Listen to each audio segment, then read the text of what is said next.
पूछ लिया, साहब आप कौन हो, आप अलग से लग रहे हो। उसने बताया मैं कथा व्यास हूँ, मेरा काम कथा करने का है, मैं कथा करता हूँ। उसके अंदर भी जिज्ञासा प्रकट हुई, पैदा हुई, कहने लगा हमारे यहाँ पर भी समय दे दीजिए, हम भी कथा कराना चाहते हैं।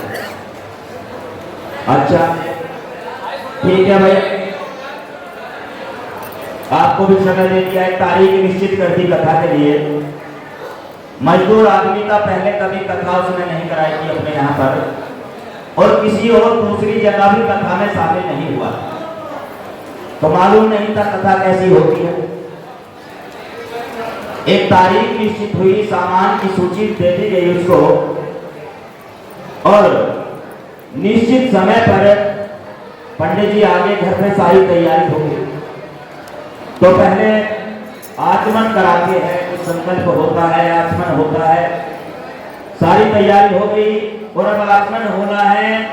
और पंडित जी कह रहे हैं उसको, यजमान जैसे मैं बोलूंगा ऐसे बोलना है। अच्छा जी ठीक है, ऐसे ही बोलूंगा। तैयारी हो गई, हाथ में जल देना है और वो एक मंत्र पढ़ना है। पंडित जी कहते अमृतोपस्करणमसि स्वाहा, अब उसने पढ़ दिया अमृतोपस्करणमसि स्वाहा, अब हाथ पे जल है। पंडित जी कह रहे इसे पी जाओ, उसने भी कहा इसे पी जाओ। जो पहले कहा था जैसे मैं कहूंगा ऐसे कहना है। पहले कभी कथा में शामिल नहीं हुआ था, तो उसको मालूम नहीं था कथा कैसी होती है, किस तरीके से कथा चलती है।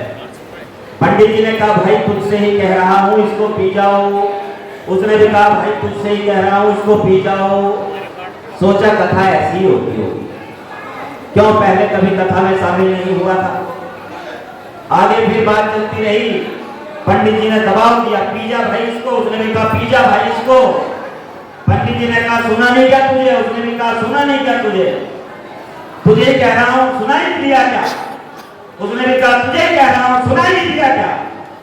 अच्छा बड़ी अजीब बात है, क्यों पहले कभी कथा में शामिल नहीं हुआ था, मालूम नहीं था कथा कैसी होती है।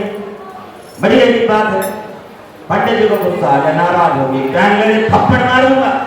उसने भी कहा थप्पड़ मारूंगा।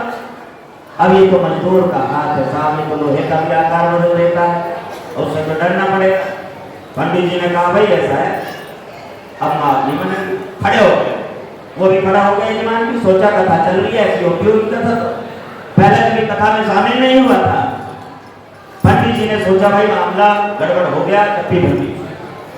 उसने भी कपी भर दी। बंधन अगर वो टाइट करे तो वो भी टाइट करे, अगर वो ढीले करे तो वो भी ढीले करे। क्यों? अनुसरण करने के लिए कहा था पहले ही। सोचा कथा चल रही है और कथा ऐसी ही होती होगी, कथा में यही सब होता होगा, उसको मालूम नहीं था। पंडित जी ने सोचा भाई ये छोड़ने वाला नहीं है। बंधन छुड़ाए और घर से बाहर निकलकर दौड़ लगाई, और वो भी दौड़ पड़ा पीछे पीछे। अगर पंडित जी तेज दौड़े तो वो भी तेज दौड़े, अगर वो धीमे हो जाए तो वो भी धीमे हो जाए। सोचे कथा चल रही है और कथा शायद ऐसी ही होती होगी, पहले शामिल नहीं हुआ था कथा में, क्या करे मजबूरी थी। जब पंडित जी ने सोचा ये पीछा छोड़ने वाला नहीं है, वापस घर आ गए। ओम सर्वपूर्ण स्वाहा, कथा पूरी होगी, बैठ जाओ, अब दक्षिणा दो, मैं चलूंगा। कितने की कथा तय हुई थी? 1.25 रुपए की कथा। अच्छा 1.25 रुपया दक्षिणा देते वक्त यजमान ने पूछा कि पंडित जी एक बात बताइए, 1.25 रुपए की कथा में इतनी तू मैं होती है क्या? पंडित जी ने कहा हाँ। अच्छा 1.25 रुपए की कथा में इतनी भाग दौड़ होती है क्या? पंडित जी ने कहा हाँ। उसने कहा शुक्र है मालिक का, मालिक की कृपा है 11 रुपए की कथा नहीं कराई, नहीं तो महाभारत छिड़ जाता, यहाँ कई साल तक फंस जाता मैं भी और आपसी निकलने वाले नहीं थे इस कथा से। तो बंधुओं मैंने शुरुआत में कहा था मैं यहाँ इस स्थान पर पहली बार आया हूँ, मुझे नहीं मालूम है कि यहाँ कैसे आप करते हैं। कहीं ऐसा ना हो मैं सोचता रहूं कि यहाँ ऐसे ही होता होगा, ऐसे ही होता आया होगा इतने वर्षों से। और यदि कुछ बदलाव की बात की जाती है तो एक उदाहरण दिया जाता है हमारे बुजुर्गों की ओर से कि हमें तो कभी समन्दास ने भी नहीं टोका, हमें तो कभी उन्होंने भी नहीं कहा कुछ। तो ये बातें तो बदलनी होगी, गलती को स्वीकार भी करना होगा। एक आग्रह कर रहा हूँ आगामी वक्ताओं से, मुझे मजबूर मत करना टोकने के लिए। मुझे खलनायक मत बनाना, मजबूर मत करना ठोकने के लिए। भाई दोबारा भी आना मुझे, आप लोग बुलाते रहते हो, कहीं ऐसा ना हो आप बॉर्डर पे ही प्रतिबंध लगा दो कि यूपी और हरियाणा में रहेगा, भाई इधर नहीं आएगा। 2 साथी और 1 वाणी होगी, 2 साथी और 1 वाणी होगी। सभी वक्ताओं के लिए मेरा ये आज जो निवेदन है सभी वक्ताओं से।